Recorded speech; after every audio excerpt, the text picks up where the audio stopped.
So the front air conditioner is squeaking. Driving all of these miles through mainly the Midwest and the plains, the wind has just really been kicking up the dust. It's actually not a very big job. It only requires me 2 main tools, maybe 3 tools to get in there and do some basic maintenance. I had to clean it up because the unit's fairly new anyway. So I'll just get in there, clean it up, lube it up, and we'll be back in operation. Okay, there's only a couple tools that I use just to do a quick and easy regular maintenance on this as the dust gets in there and causes the thing to start squeaking. I have a utility multi-use screwdriver that I keep in the top junk drawer inside the RV, and it's got your different size of Phillips on there and flat tips and a hex, I think. Also, if you take out the bit from the socket at the top, that happens to be the same size as the nuts that hold together the unit that I need to take apart in order to clean it. The other thing I use is good old dirt and dust resistant dry lubricant. You spray this on there instead of WD-40 or white grease or anything else, and it will give you that lubrication that you need in those bearings of the fan axles without attracting tons more dust in a shorter period of time.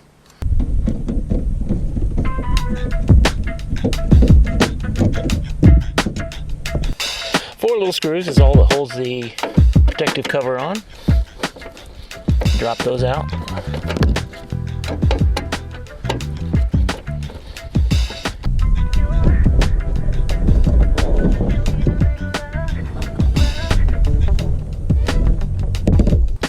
Okay, once the cowling's off, you can see we've got some weather stripping here that runs down and around, creates a positive seal between the outside and the inside of the unit.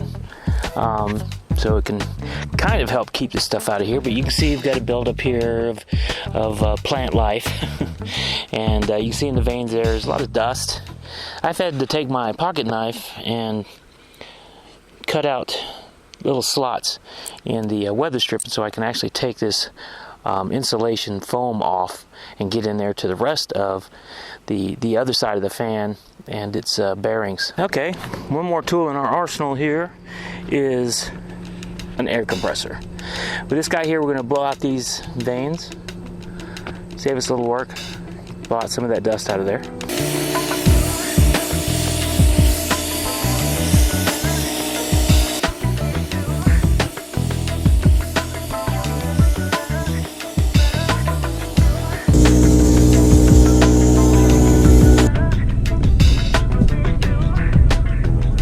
No, I'm not a cowboy. This is getting kind of warm today, and this hat is really cool because the wind just that cool breeze just goes right through the vents there.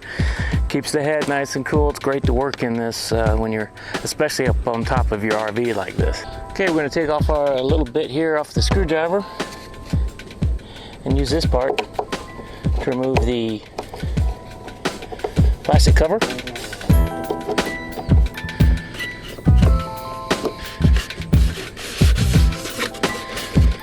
Go ahead and remove the styrofoam insulation here. Get to the plastic cover. Once you have all the screws out and you release all these retaining snaps, you just lift the plastic cover off of there like that. Now you can see down in here, that's the ductwork that goes into the inside of the RV. While you're here, you also want to do a little bit of inspecting. So we're going to look around and check all these connections, make sure everybody's clean and happy and connected. I'm going to check all the piping through here, make sure there's no cracks, nothing got in here and broke anything, there's no corrosion. Everything looks as it should. All wires are out of the way, nobody's being bound or crimped. Alright, now you can see your 2 fans that I was talking about. One works on the cold side, one works on the warmer side, the outside. And we're going to get in there and get those guys lubricated. Alright, thank goodness for these nice long straws that attach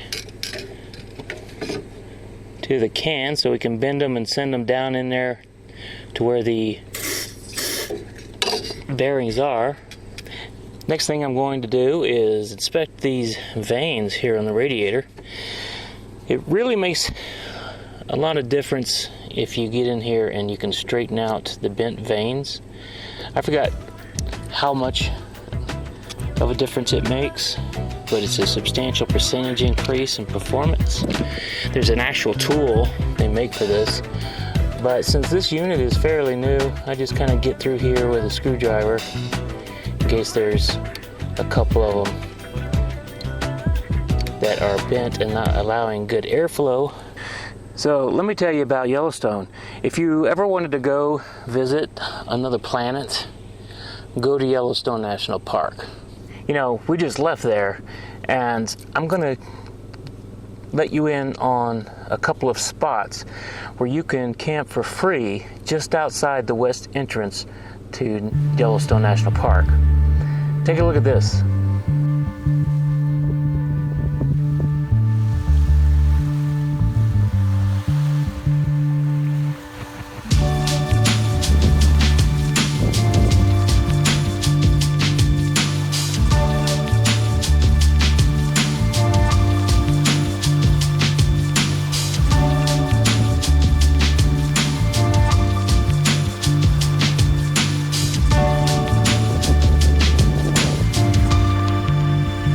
Smoky due to the various fires.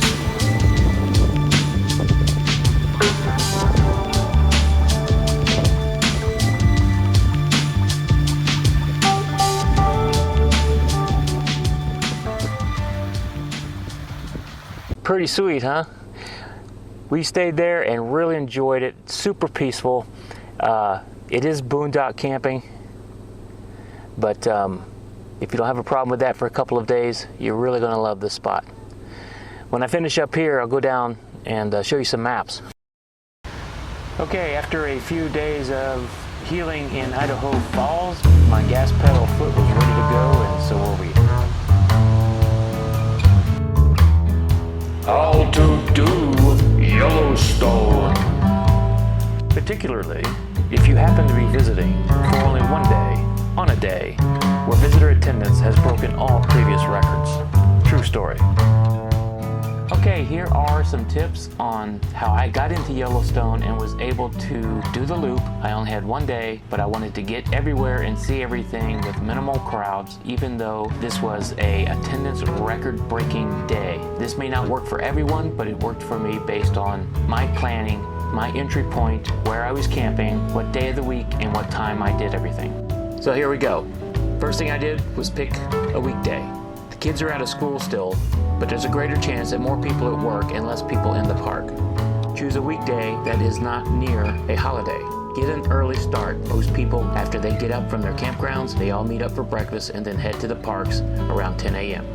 We camped at Henry's Lake, so we used the West Yellowstone entry. That's supposed to be the busiest entry point, but we actually used it to our advantage. By arriving around 8 a.m., we were already ahead of everybody else. There was no waiting at the gate. As soon as we entered, we began driving south and headed directly for Old Faithful Geyser. We passed all of the other people who arrived before us, who had stopped and pulled off the side of the road at the different pullouts to look at geysers and cauldrons, tour buses, and everything else, and we got ahead of them. We timed it perfectly to catch Old Faithful doing its thing, and we still had time to run in, do a little shopping, and grab a quick bite to eat. Okay, this might sound a little strange, but we left back to the north to Madison Junction, and then to the northeast around the loop to the east. We were able to stop and enter the pull-offs and view the other cauldrons and geysers with much fewer visitors than if we had followed them around the loop from the south, the opposite direction. So anyway, I hope those tips were of some value to you, and if you happen to find yourself up that way, you can maybe have as much luck as we did with the same approach. All right, let's go enjoy the park. A peaceful calm comes over you as you enter the park and leave all of the commercialism behind you. So beautiful, not a cloud in the sky. Obviously you can't, but one of your thoughts is, man, I'd really like to build a house here and live here. But then of course you think about how the winters are.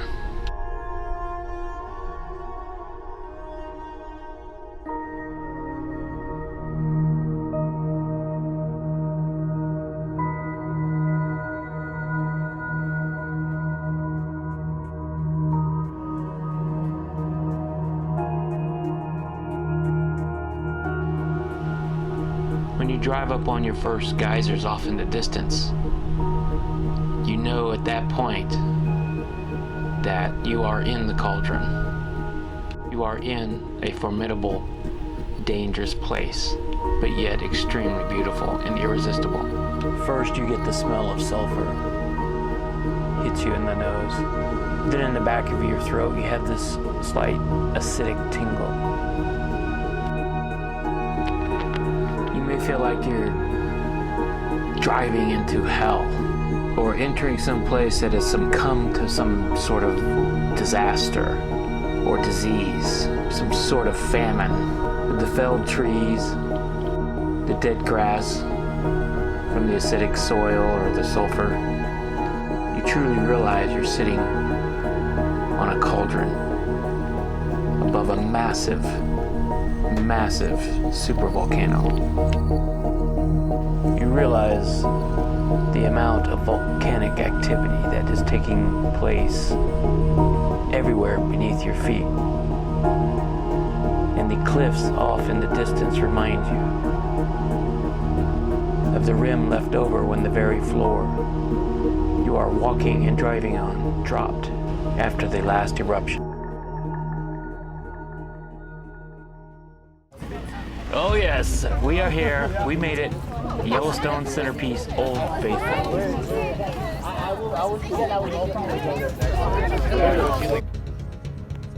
This kind of reminds me of being back home in Florida waiting for a rocket launch. Wait for it, countdown is on.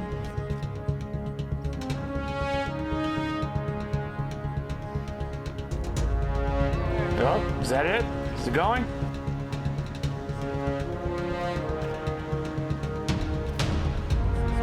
Must have been some kind of prelude. Oh, okay, there it goes, there it goes. Oh!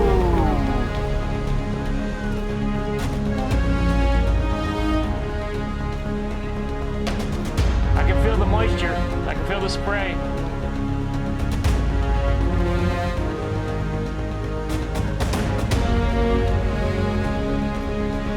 Wow, that really goes high.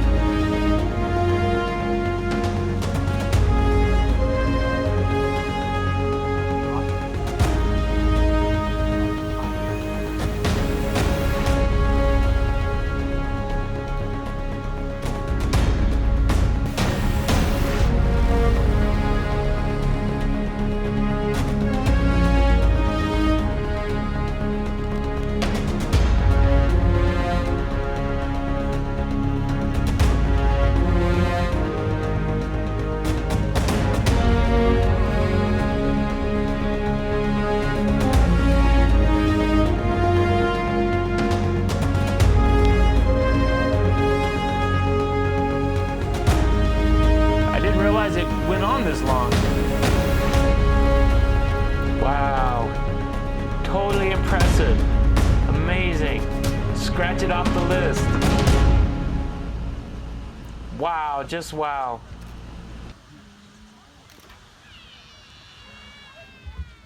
All right, let's get back on the road. Temperatures are high enough to blister your skin and acidic as liquid in a car battery. It's like a sauna in here. Where you see the rings of color, there are most of the time rings of different bacteria. Each group adapted to the conditions such as temperature and pH, or how acidic a solution is of their environments according to the Park Service. So here's a little breakdown to help you out. Starting at the center of the hot springs, you'll see a brilliant aquamarine color. The center of the spring is just above its underground water source, and it's where temperatures are the highest, up to 189 degrees Fahrenheit. There, the water's too hot for microbial growth, therefore it's mostly clear water. The center of the spring is blue for the same reason that the sky is blue. When sunlight hits the water surface, the light scatters, and the blue light scatters the most, and meaning that's what reflects back to your eyes. The hot springs water cools as it spreads further from the source, and that in turn changes the bacteria that can live in it. Yellow. Moving outward from the blue center, the first ring of the color is yellow, and there's some kind of weird name for that I can't remember. But the temperature of this band is about 165. These bacteria might create a blue-green hue because of chlorophyll, and a green pigment that they produce that allows them to do photosynthesis, which is convert light to energy or whatever, or build carbohydrates and oxygen gas out of water, carbon dioxide, and energy from the sun during the day, according again to the Park Service. Orange. The orange band is cooler, 149 degrees. You find only not that other long name bacteria, but also chloroflexus bacteria, which also contains chlorophyll and photosynthesis and the carrot-colored carotenoids. Two other bacteria that produce orange-colored mats around there, Formodium and Oscillatoria, which are both found in Mammoth Hot Springs within Yellowstone. Red, brown to burgundy. As you get further again from the center, the temperature gets lower and there's a greater diversity of microbes that can survive there. The spring's outermost layer at 131 degrees is red, brown, or burgundy because the carotenoid microbe also comes into play, making bright red or orange streamers. For example, the lower geyser basin in Yellowstone has a reddish hue due to that bacteria. So, now you know.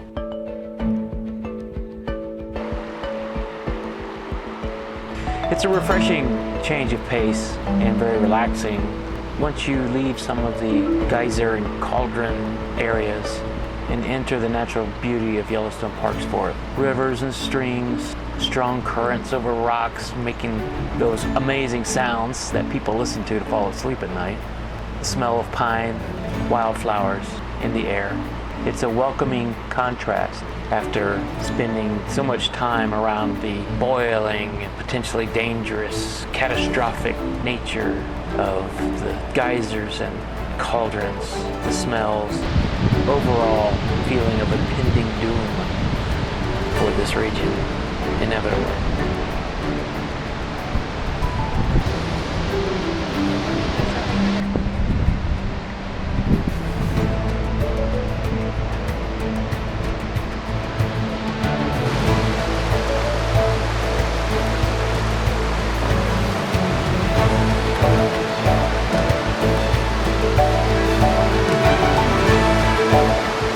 Big guy was just kind of hanging out on the side of the road, chilling. Looks like he does it pretty regularly, the way the ground wore by him rolling about.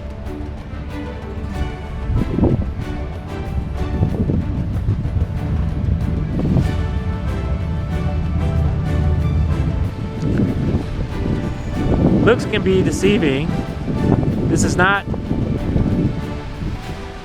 the West Coast beach. This is a lake in Yellowstone Park. I knew there was one here, but you don't realize how big it is until you're actually standing here. The breeze coming off of that is pretty strong today. There's not many whitecaps out there, but it's pretty strong, and I gotta say, pretty chilly. As with most national parks, there are plenty of pull-offs here, so you can pull off the side of the road, take a short little walk into some of the scenery there and get a better view of things that you would not see otherwise on the road.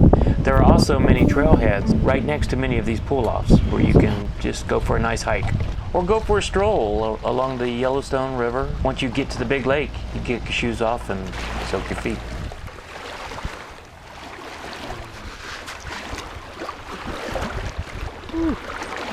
Super nice ice cold water for my swollen ankle there. That is cold.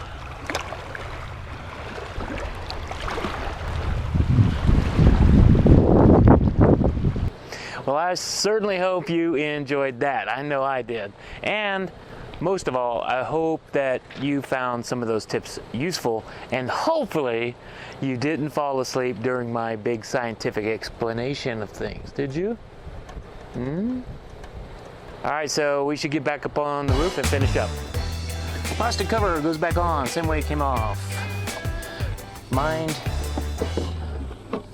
the radiator vanes. Line it up. That really strange looking albino spider there. Line it up, make sure you don't take any wires with you. Watching all the areas as it goes in. That way first. Look at this albino spider.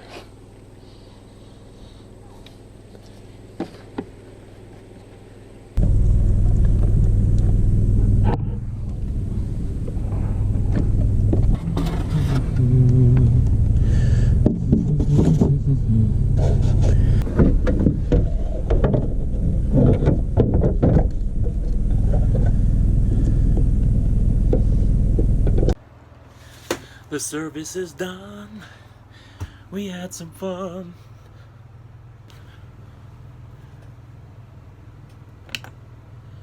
Cool. Cool. Wait for it. Listening. We're listening. Nice and quiet and cool. Check out that view, huh? Okay, let's have a look at some of those maps I promised. Okay, here we see Yellowstone off to the right, and to the left, to the west, along Highway 20, you'll see Henry's Lake. Now let's zoom into that area, and you'll see the green spots around the lake. We have a state park, a county park, a division of forestry, a private RV park, and the location where we stayed. Okay, the state park is probably the most convenient to Highway 20, a little bit off the road, maybe a mile or two off of Highway 20. You don't really have great views and a lot of trees, but you pay at the ranger booth at the entrance. I think it's in the neighborhood of $17 a night, full hookups. If you want a private RV park with full hookups and decent views and a peaceful location, head on down to Red Rock Campground. There, I think they're probably between $30 and $40 a night, depending on if you're back end, pull through, or full hookups or not. If you go on around to the other side of the lake, the west side, the lower west side of the lake, the county park is there, and I think all of their sites are only back ends, and there's one or two I think have water, but there are restrooms there, and it's a donation only site, not attended. Okay, now for the free and beautiful boondocking camping site that I showed you in the video. If you go one street past that RV park, Red Rock RV Park, turn right there, follow that road over the hill and through the free roaming cattle, you will come upon the lake. And right there at that site is a boat ramp, and then off to the left or west of that boat ramp is just open field right there alongside the lake. Pick a place, any place, and park for free for up to 2 weeks. That is the end of this video. No, I'm not going to sing. Not going to happen. Not going to do it. You're going to have to pay if you want to see that. Hey, I appreciate you watching. Hopefully you took away something useful from this video. If not, I apologize. And I'll try to do better. Meanwhile, keep up with me. Follow me on Facebook, Instagram, and here on YouTube. And hopefully we will do something much more fun and exciting in new places on the next one. And don't forget, thank you for watching. I'm Bobby Jean, and this is my therapy.